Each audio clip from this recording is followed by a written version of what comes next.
Hey guys, so I've been asked a lot of questions by my coaches about the questions which their clients ask them, and I'm talking about the clients whom we're handholding to scale up their business. And I'm going to take an opportunity over here to answer some of these burning questions based on a lot of challenges which most entrepreneurs face today. And all these challenges are mainly based around feedback and delegation, and I believe these are core areas where entrepreneurs focus a lot of their time and also go wrong. So I'm going to take some time off to actually answer a few of these questions so you have clarity on how you can provide feedback better and how you can delegate more effectively to get optimum results. I think that's an extremely valid question, because let me tell you this straight away. If people don't implement your feedback, what's the point of your feedback? It's point blank useless. It's just a waste of time. And therefore, ensuring that people implement the feedback is the essence of feedback in the first place. So I'm going to give you 4 points to focus on, which will help you to ensure that your feedback actually leads to implementation. The first prerequisite for you to focus on, and I'm repeating this word, it's a prerequisite for feedback, is that you got to have goals. Because I want you to understand this. Feedback is a response essentially, and you are deriving feedback from the output of a person, which means that when people are producing a result, based on the result, you obviously review that result and then you understand what feedback to provide the person so they can alter the result in the future, which means you're deriving feedback from the output and you're giving it into the input. So the output expectation needs to be clear, for which people need to have goals. If people don't have goals, how are you going to decide feedback? How are you going to decide whether people have achieved what they're supposed to achieve and not achieve what they're supposed to achieve, and based on that you give them feedback? And here's where people get it wrong. They give feedback, but there's no basis on how you're deriving it, and therefore as a result of that, feedback becomes very situational. When there is a problem, you go and provide feedback. When there is an escalation, then feedback is provided.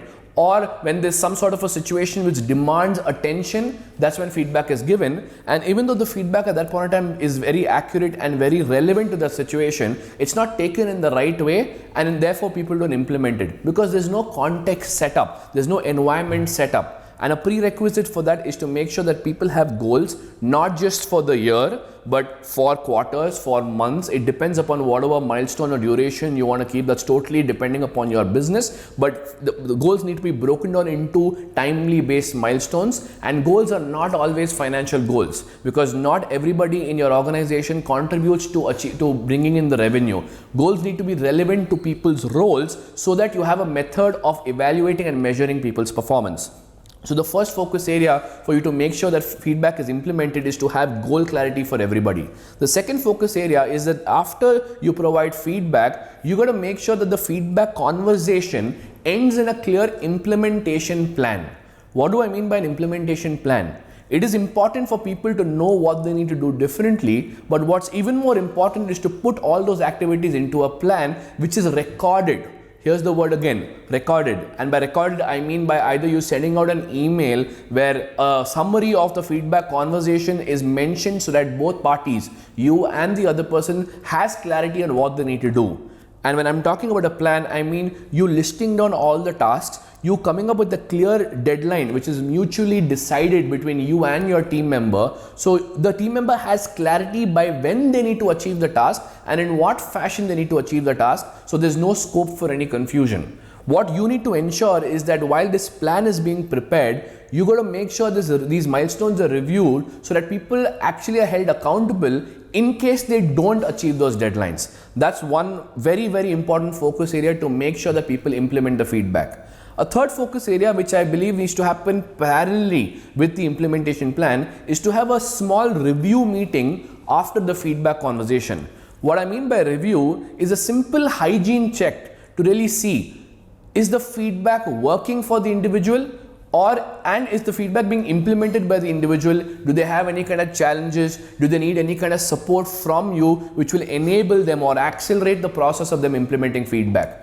Assuming that your feedback is relevant and will make sense is a big mistake you can make. You got to make sure that maybe 1 week or 2 weeks after you have a feedback conversation, you have a 5 or 10 minute catch up, nothing more than that, just to check, hey, is this feedback working for you?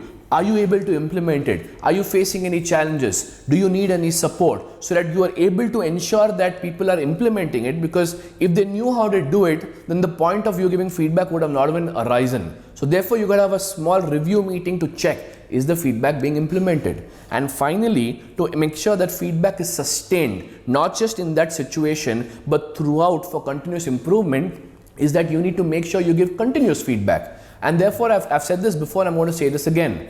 Feedback needs to be a system. The mistake you can do is to give feedback based on situations. The worst thing which people do is give feedback when things go wrong, when there's a breakdown, or when there's a challenge which they face. Irrespective of the situation, you need to give feedback continuously. And what I'm going to recommend is give feedback at least once a month. You can make it once a quarter. I don't really recommend once a week, because it's too short a duration for you to have a proper one-to-one feedback conversation. At least 1 month is a good enough duration for you to evaluate what situations have people gone through, and you give holistic feedback. But the point being is that you got to give feedback regularly on a monthly basis minimum, to make sure that there is a follow-up process on the feedback. And that also gives you an opportunity to check, have people implemented the previous feedback? How has that impacted the person's performance in this particular month? And if the feedback is repetitive, you can exercise this right kind of accountability to bring that to your team members' notice. What will also start happening is that you will see that different feedback keeps arising. But the proof that if different feedback is arising, it just means that progress is happening and it's leading to better quality of feedback. And as a result of that, the performance of the individual is much better. So the fourth most important point is that feedback needs to be a system.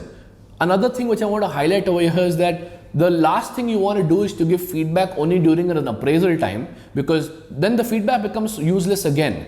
The point of feedback is to improve performance. Feedback is not just a report card.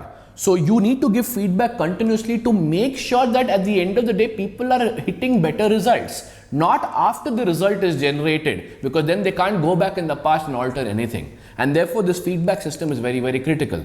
So to summarize, 4 focus areas you got to make sure is happening to ensure implementation of feedback is taking place. Number 1, you got to make sure that every individual on your team has clear goals based on specific durations. Number 2, you got to have a crystal clear implementation plan which is recorded via email specifically, so that it can be reviewed and you can exercise the right kind of accountability if action is not happening. Number 3, you got to have a small review meeting to check, are people implementing the feedback? Is it working for them? And if they need any support to address their challenges, so that you know they're going in the right direction. And 4, you got to make sure feedback is a system which is continuous in nature to ensure that people are achieving better results. And this will make sure that people are actually implementing feedback, leading to better performance.